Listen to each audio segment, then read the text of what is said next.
thank you very much. We very much appreciate the attention. Today's a big day in that we had a G7 and President Macron is a very special man in my book. We were together, we did it together, and I think a lot of progress has been made. We've had some very good talks with Russia. We've had some very good talks with others, and we're trying to get the war ended with Russia and Ukraine, and I think we've come a long way in a short period of weeks. And the President's been very helpful also. And we're also talking about trade, various trade deals that we will be doing with France, and we'll be discussing a little bit further. Then we'll have a press conference later on. You can ask some questions. We'll be having a press conference in a little while. We're going to have lunch with the entire French staff, and we look forward to it. And again, the relationship's been very special with France and very special with this gentleman on my right. And we look forward to keeping that going for a long period of time. Thank you very much. Thank you. Thank you, Mr. President. Thank you. Thank you. No, thank you. I want to thank Mr. President for his hospitality. We had a good discussion this morning for the G7 here. Yeah. And for the third year of this war in Ukraine. And I think our common objective clearly is to build peace and a solid and long-standing peace. And this is what we will discuss, obviously, because I have great respect for bravery and the resistance of Ukrainian people. And we do share the objective of peace, but we are very aware of the necessity to have guarantees and solid peace in order to stabilize the situation. I'm here as a friend because through centuries we've been friends, and we are personal friends, as you mentioned it, because we work very well together. And I think the US and France always stands on the same side, the right side, I would say, of history. Mm-hmm.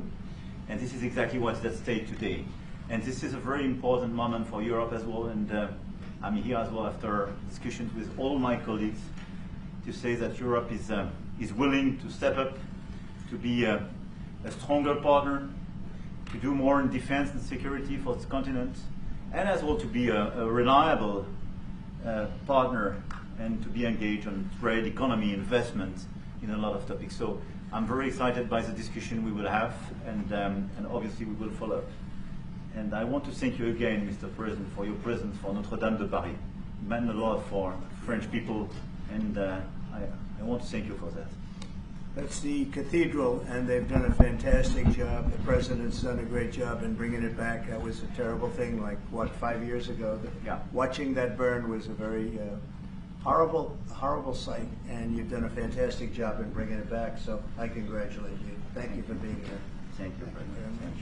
Anybody want to ask a question or two? Is that a foolish question? With the Ukrainians on the critical minerals deal. It looks like we're getting very close. The deal's being worked on, and we're, I think, getting very close to getting an agreement where we get our money back over a period of time. But it also gives us something where I think it's very beneficial to their economy, to them as a country.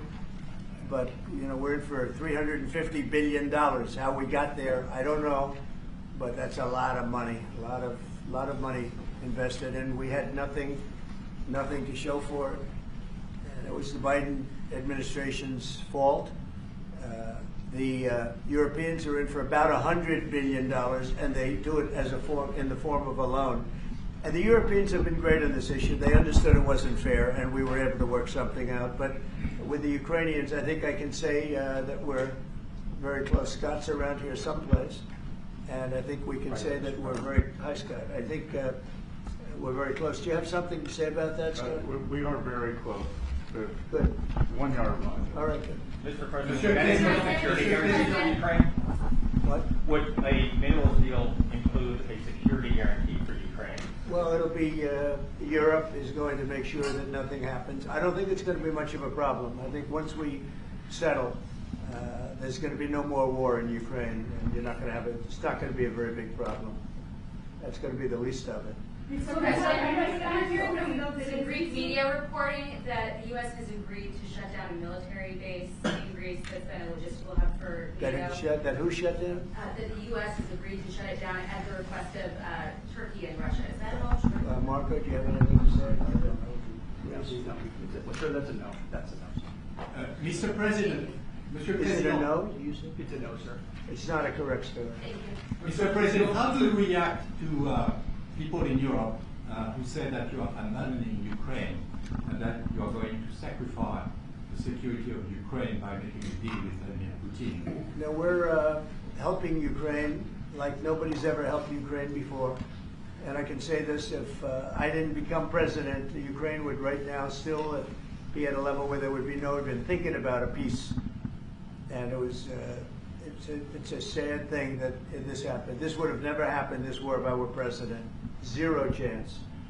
And it has happened. So my function is to get you out of the war, get them out of the war, let them live. It's a bloody war, it's a horrible war. Thousands of people are being killed a week. And I would say Russia, maybe 700,000 people. I think Ukraine probably a similar number. And that's not talking about the towns and the cities that have been blown up. That's talking about soldiers. This has been a horrible, bloody mess. And we're going to get it solved. We got to get it solved. And you know, we're not talking about America's soldiers. Soldiers from this country. We're talking about Russia and Ukraine.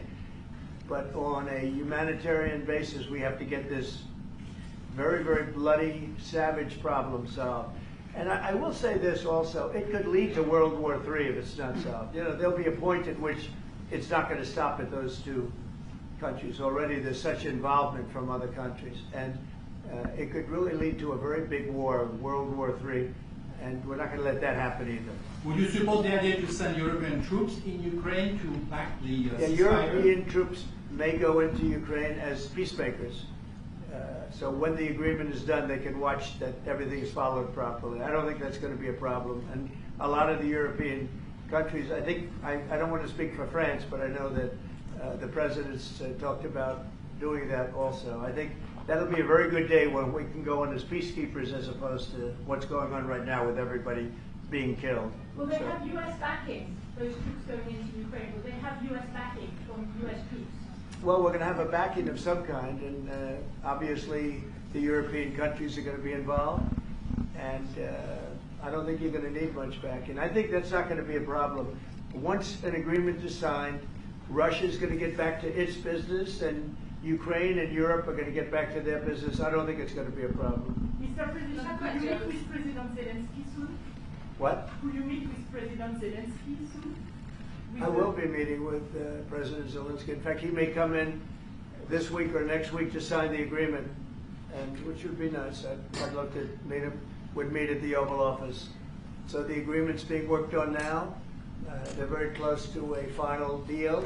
It'll be a deal with rare earths and various other things, and he would like to come, as I understand it, here to sign it, and that would be great with me. I think they then have to get it approved by their council or whoever might approve it, but I'm sure that will happen. Yeah, at some point I'll be meeting with President Putin also, yes. I don't know when we speak. We're trying to get this thing worked out, but yeah, at some point I'll be meeting with President Putin too. Monsieur Macron, s'il vous plaît, est-ce que vous pouvez dire quelques mots en français? So I can say a few words in French. Yes, please. No, le président l'a dit, je pense que c'est un moment important. C'est un moment important de la discussion. On veut bâtir la paix en Ukraine et le bilan qui a été rappelé, une réalité, il y a d'1 million de morts et de blessés depuis le début de ce conflit et de cette guerre d'agression. Notre volonté, c'est que cette paix dure, parce que nous avons déjà eu un cessez-le-feu et une paix qui n'a pas été respectée. C'était les accords de Minsk, 1 puis 2. Et donc le corps de cette discussion, c'est de s'assurer d'abord qu'il y ait un cessez-le-feu, ensuite que les Ukrainiens soient impliqués. Je pense que ce que vient de dire à l'instant le président Trump est très important, c'est-à-dire qu'il va rencontrer rapidement le président Zelensky pour signer cet accord sur les minerais critiques et les terres rares, et que c'est aussi un moyen d'avoir une implication américaine forte. Les Européens sont prêts à prendre leur charge sous des formes diverses de soutien à l'armée ukrainienne, de présence y compris pour s'assurer que la paix soit durable, et l'implication dans la durée des États-Unis d'Amérique à travers cet accord est une bonne chose. Et donc tout est encore à construire, et je ne veux pas préempter les discussions.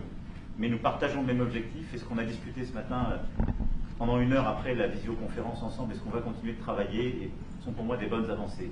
Et l'annonce de... Est-ce que l'intégrité territoriale de l'Ukraine est encore un objectif We've already crédible? spoken about this just a moment ago. This is exactly what we want to do. We want to build peace with Ukraine. As President Trump mentioned, there are already 1 million dead and wounded in Ukraine since the war began.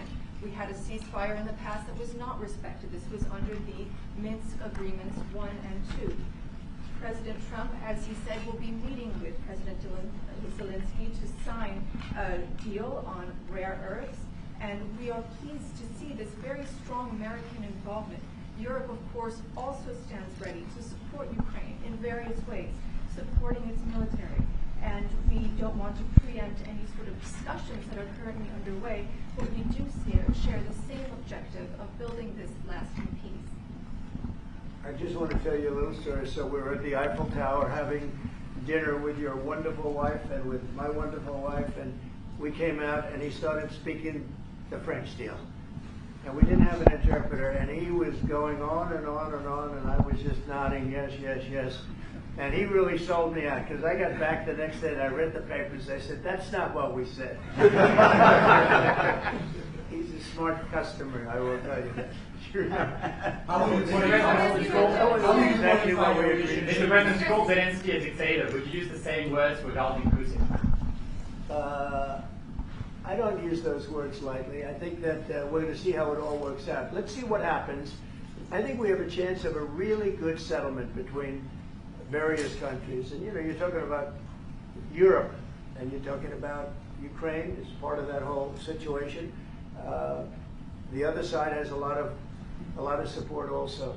So let's see how it all works out. It might work out. Look, you can never make up lives. The one thing you can make up the money, but you can't make up the lives. A lot of lives lost. I think probably a lot more lives than people are talking about. It's been a rough war, but I think we're close to getting it solved. Go ahead. Doge, sir? Do you think that Doge could benefit from more streamlined communications? There was that email telling employees to give 5 things that they've done last week.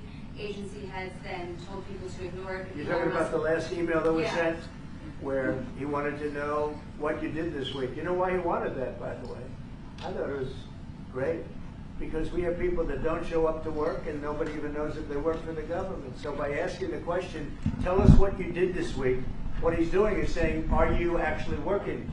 And then if you don't answer, like you're sort of semi-fired or you're fired, because a lot of people are not answering because they don't even exist. They're trying to, that's how badly various parts of our government were run by, and especially by this last group. So what they're doing is they're trying to find out who's working for the government. Are we paying other people that aren't working? And, you know, where is all this? Where's the money going? We have found hundreds of billions of dollars of fraud so far, and we've just started. We're actually going to Fort Knox to see if the gold is there, because maybe somebody stole the gold, tons of gold. So I think it was actually, there was a lot of genius in sending it. We're trying to find out if people are working. And so we're sending a letter to people, please tell us what you did last week. If people don't respond, it's very possible that there is no such person or they're not working. Some of the agency heads instructed their employees not to respond. They were waiting on further guidance, but Elon Musk's tweet said a failure to respond would be taken as a resignation. So there's been a disconnect in communications. Yeah. Are you concerned at all about that? No. That was done in a friendly manner. Only things such as perhaps Marco at State Department, where they have very confidential things, or the FBI, where they're working on confidential things. And they don't mean that in any way combatively with Elon. They're just saying there are some people that you don't want to really have them tell you what they're working on last week. But other than that, I think everyone thought it was a pretty ingenious idea. We have to find out where these people are. Who are they? And we said, if you don't respond, we assume you're not around. And that holds, that stands. And you're not getting paid anymore, too. So, you know, we're doing a real job. And we just had a poll come out, I guess the Harvard poll, saying that it's massively popular what we're doing. Mr. President, do you still believe in NATO, in the alliance between Europe and America in NATO? Are you going to go to the summit in June? Very much involved in this. When I first got elected at the very beginning, first term, I got hundreds of billions of dollars put into NATO. NATO had no money. because they hadn't paid for years. And I said, look, if you don't pay, and we're not going to be a part of NATO, we're not going to protect, we're not going to do what we're supposed to do. And we took in hundreds of billions of dollars into NATO. No, NATO is a good thing if it's done properly and if it's used properly. Mr. President, in these days you speak a lot about tariff in Canada, in Mexico, and in Europe. I want to know what is your idea about Italy, if you want to make the same thing. What? Can you talk up a little bit? In these days. No louder. Can you talk a little louder? You have a beautiful voice, but you're not. In these days you speak. Where are you from? Italy. From Italy. Oh, I love Italy. Go ahead. I want to know if you have the same idea with Italy about tariffs. Well, look, I love Italy, and Italy is a very important nation. We have a wonderful woman as your leader, and she was on the conversation today, one that we had, the G7. And no, I think Italy is doing very well. I think Italy's got very strong leadership with Georgia. Monsieur le Président, qu'est-ce que vous répondez au président Trump qui a dit que les Français et les Britanniques n'avaient pas Any other questions? Yes, ma'am. Can you clarify what you meant in your truth today on the major economic development transactions between the U.S. and Russia? Any more detail? With respect to what, Russia? In solving the peace deal, you said there will be major economic development transactions which will take place between the United States and Russia. Yeah, we're trying to do some economic development deals. They have a lot of things that we want, and we'll see. I mean, I don't know if that will come to fruition, but we'd love to be able to do that if we could. You know, they have massive rare earth. It's a very large, it's actually the largest in terms of land. It's by far the largest country. And they have very valuable things that we could use, and we have things that they could use, and it would be very good if we could do that. I think it would be a very good thing for world peace and lasting peace.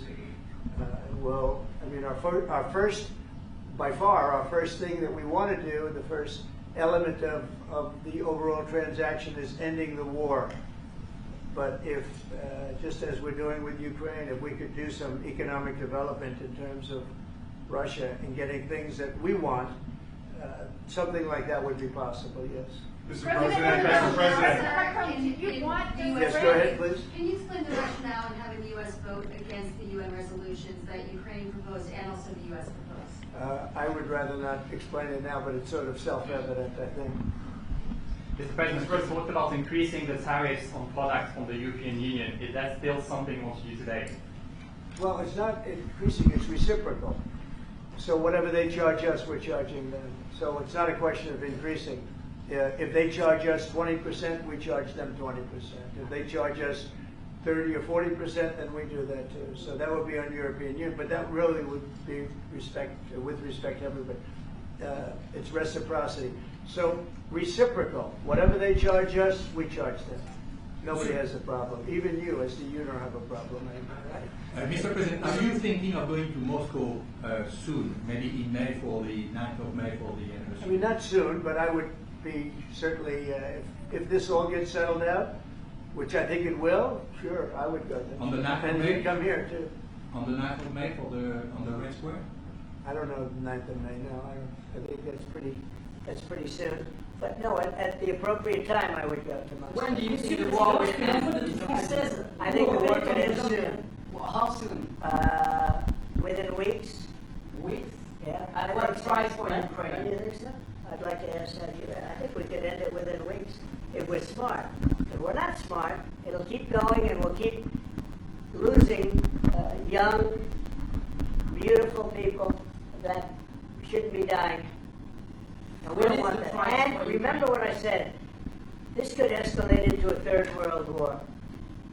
And we don't want that either. Mr. President, your envoy Steve Witkoff suggested a temporary ceasefire in the conflict, but the Russian government has denied that out of hand. Do you worry that they're not dealing in good faith? No, I think they, at some point, will agree to that. I think they probably wanted to. And I think once you have a ceasefire, it's going to end because they're not going from a ceasefire back to war. I think people have had their full. I'm just glad I was able to help because there was no communication with Russia until I came along. Biden didn't communicate. He couldn't communicate with his own child. So Biden didn't communicate. He couldn't. It was terrible. He hadn't spoken to Putin in 3 years. You're trying to end a war. People are being killed. Every week, thousands of people are being killed. Soldiers, in this case, mostly. Also towns, as missiles go in and back and forth. No, it's a shame. This should have never happened. This is a very sad, this is going to go down to the history books. This is a very sad moment because that should have been stopped. That should have never started. And if it did start, it should have stopped the first week, not 3 years later. Okay? Je vais répondre, M. Hollande, juste, je pense que plusieurs questions de votre collègue qui ont été posées en français qui rejoignent les questions posées par les collègues américains. D'abord, cette discussion est utile et construire la paix est une nécessité. La deuxième chose, c'est qu'il y a aujourd'hui une capacité de dissuasion qui est restaurée et que c'est ce que veut dire le président Trump quand il dit qu'il n'y aura plus de problème.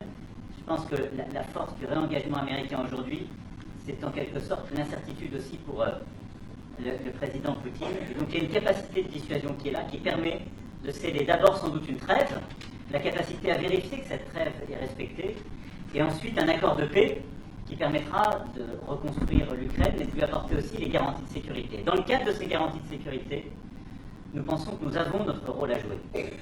Et donc, on verra à ce moment-là de la discussion, je ne veux pas la préempter, ce qui est nécessaire pour que l'Ukraine puisse rester un pays souverain. Et d'ailleurs, dans les discussions entre l'Ukraine et les États-Unis d'Amérique, il y a cette question d'une souveraineté ukrainienne qui est respectée.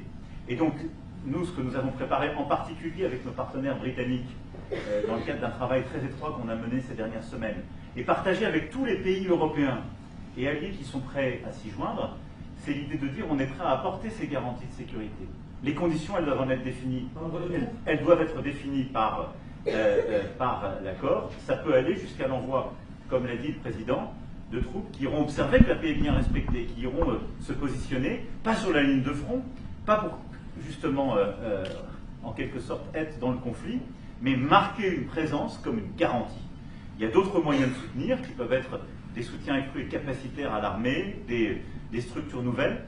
Et je pense aussi que l'accord qui est discuté, le président l'a dit, la crédibilité américaine qui est mise dans ce moment, c'est aussi montrer que chacun est dans son rôle, mais que nous avons une unité, Européens et Américains, et donc avec une forme de garantie que les Américains prennent par la discussion sur les minerais critiques qui sont en train de finaliser. That is the most beautiful language. I have no idea what he's saying, but that is the most elegant, beautiful language. Go ahead, please.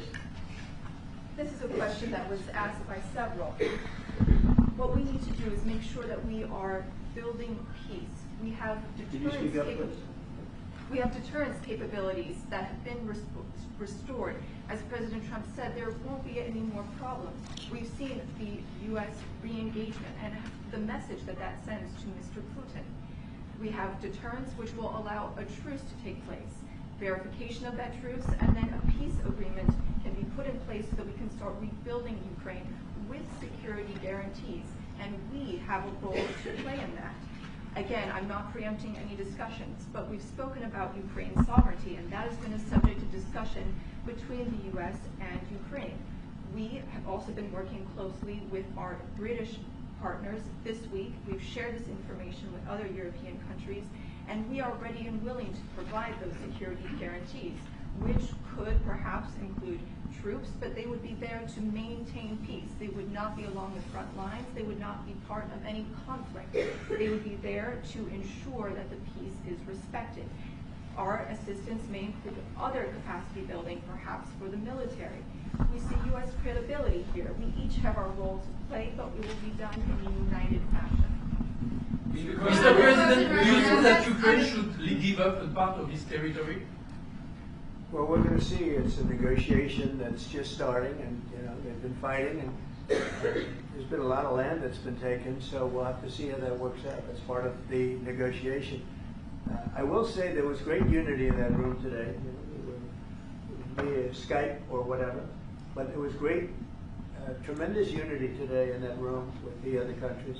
Ukraine wants those territories back. Can they take it back? What they lost in the past years?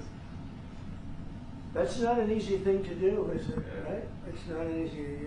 It's asking whether or not you can take back the land that they lost. And I say that, yeah, perhaps some of it, yeah, I hope so. But that's not an easy thing to do. But not everything. It's going to be something we're talking about. Will you convince Vladimir Putin to accept the European troops as peacekeeper? Will you think? Yeah, he will accept that. He will accept I've it? asked him that question. You talked to me? I've asked him that question. He Is said France yes? going to lift the block on the Because he's 300 billion? not, look, if we do this deal, he's not looking for war, he doesn't mind, but I've specifically asked him that question. He has no problem with it. Is France going to lift the block on the 300 billion in frozen Russian assets in Belgium? France has opposed unfreezing it to pay Ukraine and compensate the U.S. for its support. Is France going to lift its opposition to that? This is, I mean, we speak about frozen assets. We already used them to back precisely the loans negotiated at the G7, and it's part of the sanctions. So it will depend on the follow-up of the discussions. But clearly, we respect international law. It's just frozen assets now. You can take the proceeds of the frozen assets, but you cannot take the assets themselves because it's not respecting international law, and we want to respect international How is law. one different than the other? If you can take the proceeds from it, how can you not take Because the it's very different. You keep the assets, you take the proceeds because they are paralyzed in a certain way. You take the proceeds during the wartime, but you keep the assets, and it's part of the negotiation at the end of the war. Because, I mean, this war costed all of us a lot of money. And this is the responsibility of Russia, because the aggressor is Russia. Should the US So, be compensated? so at the end of the day, this frozen asset should be part of the negotiation. All in all. Will France support the U.S. being compensated? I support the idea to have Ukraine first being compensated because they are the ones who have lose a lot of their fellow citizens and being destroyed by these attacks. Second, all of those who paid for will be compensated, but not by Ukraine, by Russia, because they were the one to aggress. Again, just so you understand, Europe is loaning the money to Ukraine. They get their money back. No, in fact, to be frank, we paid 60% of the total effort, and it was through, like the US, loans, guarantee, grants, and we provided real money. To be clear, we have 230 billion frozen assets in Europe, Russian assets, but this is not as a collateral of a loan because this is not our belonging. So they are frozen. If at the end of the day, in the negotiation we will have with Russia, they're ready to give it to us, super. It will be loan at the end of the day, and Russia would have paid for that. If you This is my believe wish. that, it's okay with me. Mr. But President. they get their money back, we don't, and now we do. But you know, that's We will only fight fair. both. Mr. President, should be Russia be the one that pays everybody back? Are they the aggressor? Well, we're negotiating everything, and everything's on the table, and we'll see if we can get some land back, and we'll see about a lot of different things. And we're going to be making a little speech and say a few words in a little while. We're going to have another meeting, a luncheon meeting, and we'll see you in about 2 hours. Okay? Thank you very much, everybody. Thank you, Fred. Thank you, Fred.